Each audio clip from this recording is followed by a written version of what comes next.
Right then guys, so I'm just about to test ride the Sportster S by Harley Davidson. I'm down on the Harley Davidson Experience day. The chap on the white one has the aftermarket mid controls there, and I've got the standard forward controls. So let's see what it's all about.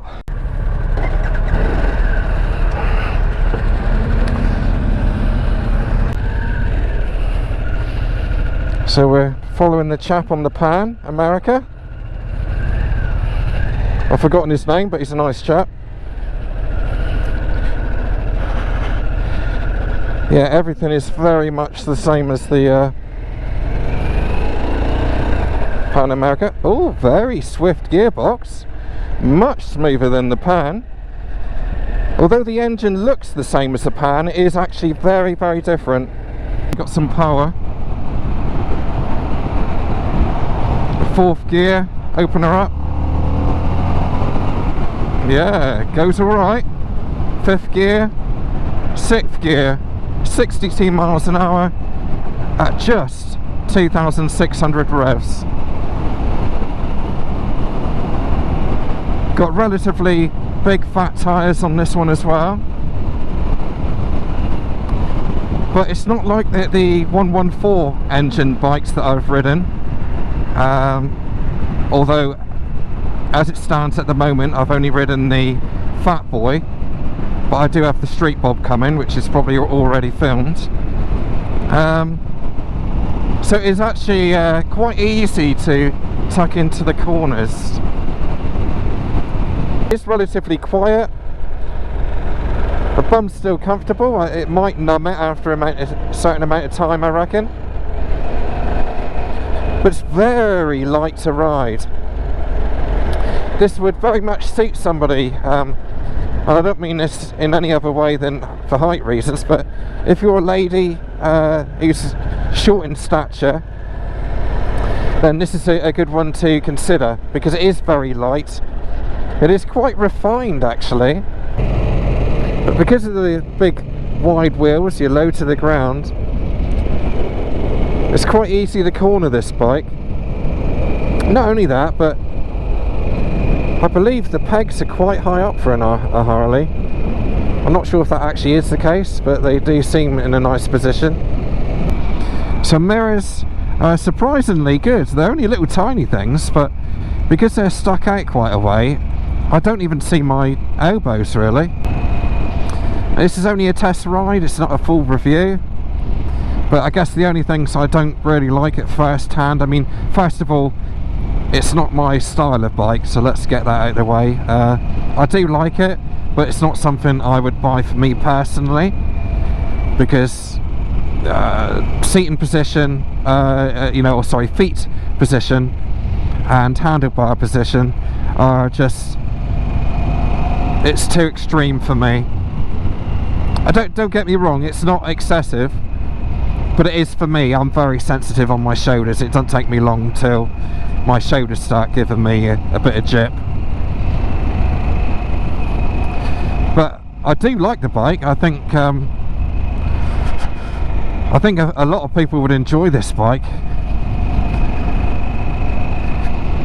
and also a lot of previous Harley owners would like this as well.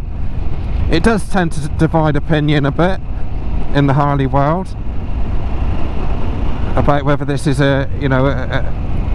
your typical Harley, but things move on, and if they don't move on, then they're going to be in trouble. So they're doing the right things. Got to be done, innit? Matey behind me just done the same.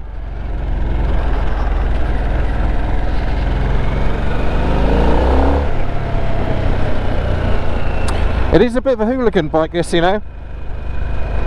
It is quite nice to cruise around on it, but it's quite good fun to give it some, to ride progressively, shall we say.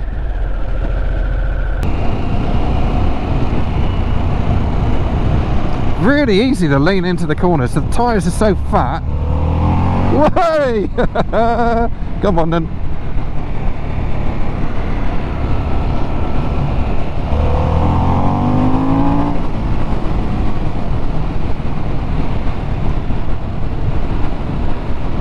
Yeah, it certainly moves. Oh, 4th gear, 5th gear.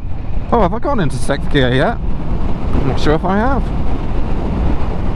Just chuck it down a peg or two. See what the pull's like. 58. Yeah, goes like stink. Goes like stink, this bike. And 6th gear at these speeds, it's a naked bike, so I'm getting all the wind.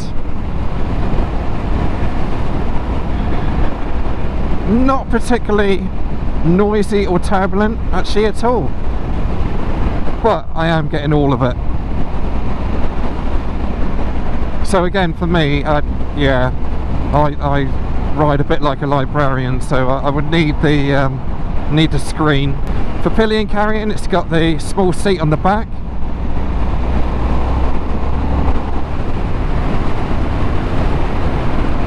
So yeah, I don't think I certainly wouldn't carry the kids on the back without some sort of bar or sissy bar or some such thing.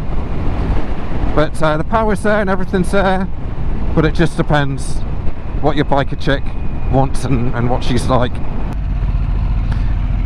Yeah, that gear lever is bothering me a bit actually. Sometimes when it doesn't quite want to go into gear, you give it a good kick, but it just bends around a bit.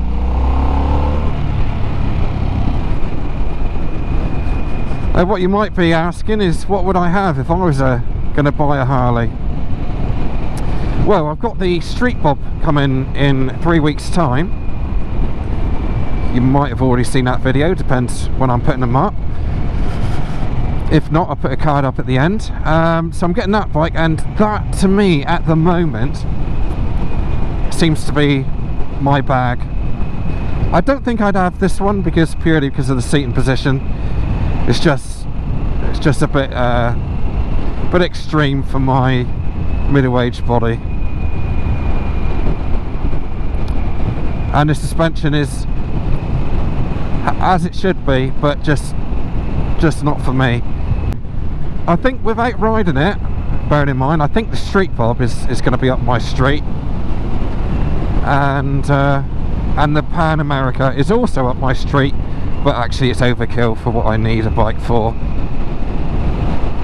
Even though it is very good at general commuting, it's a heavy bike at the end of the day. And although the foot controls are in a forward position, it actually isn't causing me too many issues. And as I say, compared to the Pan America, which I've just had taken off of me, it's the gear change is so easy, whereas the Pan America, you really have to give it a good kick, force it into place.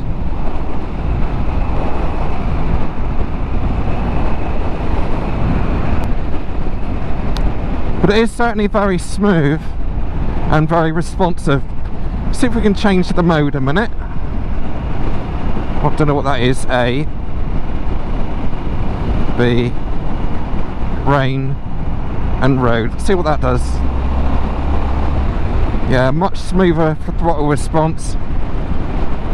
Unlike the Pan America, when you change the riding modes, it doesn't change the suspension. It just literally just changes the mapping. Now I've got a low fuel light. Yeah, it's very strange actually that just last week I was riding around on a Pan America, and now I'm on one of these, which is a very similar setup.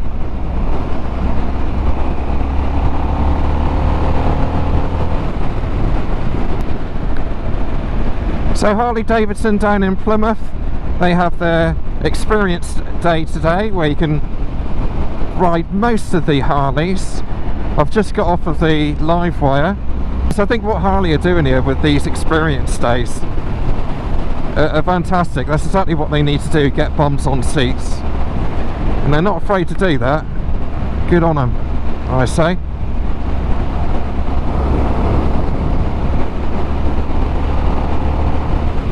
And ever since I rode the Fat Boy at the ABR show, the Harley as a as a bike, it really does get in your veins. I remember for 3 or 4 days after riding the Fat Boy, I was just thinking I really want to get back on Harley again. And that's coming from somebody who doesn't really, well, know next to nothing about Harley in all honesty. But that's the point of Harley at the moment. They really are trying hard to get people to understand, and I certainly get it now. Yeah, really, really good bikes. Really good fun. Proper rideability factor they have to them. Right, so we've been out for about an hour now, and I've got a good feel of the bike. It's only a test ride, it's not a full review, but riding lots of bikes, I quite often can find out in an hour what I can find out in, you know, 2 weeks. So because my senses are on fire when I'm doing these rides, I can assure you. But overall, the engine is fantastic. It's non-vibey, which is good. Suspension is quite hard, as it normally is on these type of bikes. Certainly on the back end. Foot controls are very much forward, and so are the handlebars. But again, that's what you'd expect. It pulls like anything. If you knock this down in gear and open up, you can easily wheel spin it. And overall, yeah, I think it's a very, very good bike that they brought out here. Thanks to Plymouth Harley Davidson for letting me have a go on this bike on the Experience day.